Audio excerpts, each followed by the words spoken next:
What we know as the State of Palestine was founded on 1988 in Algeria, a country that isn't even Palestine and is all the way across a bunch of other countries from where Palestine is supposed to be. Palestinian continued resistance, a word that you use if you are pro-Palestinian, or terrorism, a word that you use if you are pro-Israeli, make what if you will, annoyed the fuck out of the Israelis and gave power to a pro-peaceful leadership in Israel, leading to the signing of the Oslo Accords by Yitzhak Rabin and Yasser Arafat and the legendary intern Bill Clinton. The Oslo Accords gave the Palestinian Liberation Organization, aka the PLO, control over the Jericho area of the West Bank and Gaza Strip. Pulled the IDF back from there too, except there are Israeli settlements dotting the West Bank, making everything more complicated. Palestine could just easily evict the Israelis, but that's uncool. This is the 1990s we're talking about. The Cold War has ended. Peace was a huge W. Putin was still sane and handsome, and people are big on economy and capitalism, so everyone decides to dump their bullshit down in Iraq and Yugoslavia. No violence except in those two areas. So Palestine decides to ignore the shit on the floorboard of their house and go about their way to form a government. This government governs their mutilated territories of the West Bank and the entirety of the Gaza Strip.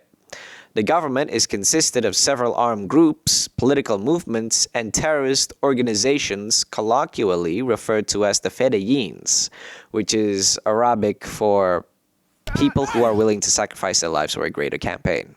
It's amazing how the Arabic language is able to condense an entire sentence into a word, but I digress. But returning to the point, there are a few of them, from Fatah, Hamas, DFLP, PPAP,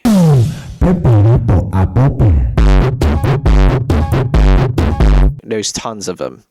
For this video, we will only focus on the two major groups that control each half of Palestine, the Fatah in the West Bank and the Hamas in the Gaza Strip. The government of the State of Palestine is predominantly controlled by the Fatah movement. The Fatahs were formed by Palestinian students and workers living in Egypt and other places in the Arab world.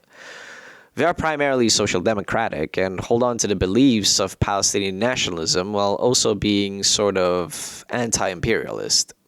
But due to a large number of Muslims making up Palestine, the Fatahs are often mistaken as an Islamic political movement when in actuality it is a secular one. In terms of ideology, Fatahs are actually closer in spirit to the Indonesian Solidarity Party, both being social democrats themselves. Picture the Indonesian Solidarity Party, but with more AK-47s and a history of being shady. Fatahs aim to create a secular Palestine that is inclusive and fair in managing the Palestinian people, and is primarily responsible for the public works in the West Bank, particularly in the city of Ramallah. Despite the intifadas and mandatory annual riots in Palestine over Israel that everybody is crazy about, the Fatahs are pragmatic in upholding the Palestinian state, which is why they're committing the sin of mending the divide with Israel and are generally peaceful, with European city councillors often visiting Palestinian cities to help build Palestine. However, behind the moderate image, Fatah was also behind plenty of terrorist attacks throughout the later 20th century. One of their cells, the Black September movement, was responsible for the massacre of Israeli athletes and one West German police officer in Munich, Germany during 1972. The Munich massacre contributed to the Western perception that the Palestinian cause was largely a terrorist cause.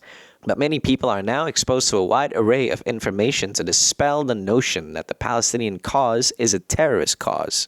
I think I bumped my lips on the mic. Most of that flack falls to the other major group in Palestine, called the Hamas.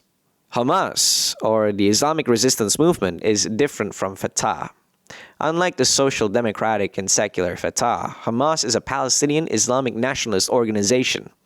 Hamas embraces the usage of terrorism and violence to achieve Palestinian independence, spurring Fatah for abandoning armed resistance. Hamas began as a branch of the Muslim Brotherhood, or the Ikhwanul Muslimin, an Islamic social movement based in Egypt. The Muslim Brotherhood did not partake in active resistance or politics until the 1980s. Many in the Muslim Brotherhood were reluctant to take part in violence against Israel due to a variety of reasons, from having links in Israel or on principle. So members of the Muslim Brotherhood in Palestine broke off from the organization to form Hamas. And since then, Hamas have been involved in many attacks against Israel in the First and Second Intifada, earning their bars as a certified terrorist group in the Western world. Being so different and distant from Fatah in terms of ideology and distance, Hamas split from the Palestinian Authority and took over Gaza after winning the local elections. They seized complete control over Gaza Strip and purged the area from Fatah influence. Unlike Fatah, though, Hamas's goals are completely driven by idealism and fanaticism. Hamas seemed to better align with the Palestinians' national aspirations by presenting an Islamic interpretation of the original goals of the secular PLO and Fatah. While the PLO and Fatah had accepted a territorial compromise, Hamas maintained a focus on armed struggle to liberate all of Palestine. That means Hamas rejects the two-state solution, refuses to acknowledge Israel, and aims to take over all of Palestine's claims, including all of Israeli territories. Fatah and Hamas have two very different visions of how Palestinian independence should be achieved. Their schism comes as no surprise to anyone that follows the situation in the region.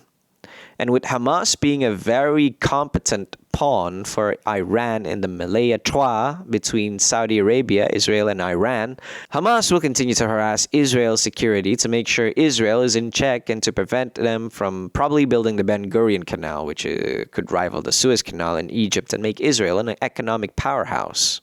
When speaking about Palestine in the context of Palestinian conflict, it is important to make this distinction of the two entities as the two of them work to achieve the same agendas. Their methods differ widely, just to understand the inner workings of the Palestinian resistance. What happens in Gaza does not necessarily affect the West Bank or vice versa. However, Hamas's actions has dragged some Palestinians in West Bank into open conflict with Israel. The discussion of whether anything this has to do with what is happening in Gaza right now is not for this video. But now, understand that there are two separate entities governing different Palestinian territories. Leave a like down below and comment, and I'll see you in the next video. Subscribe to the Based Indonesian Show. Dijamin halal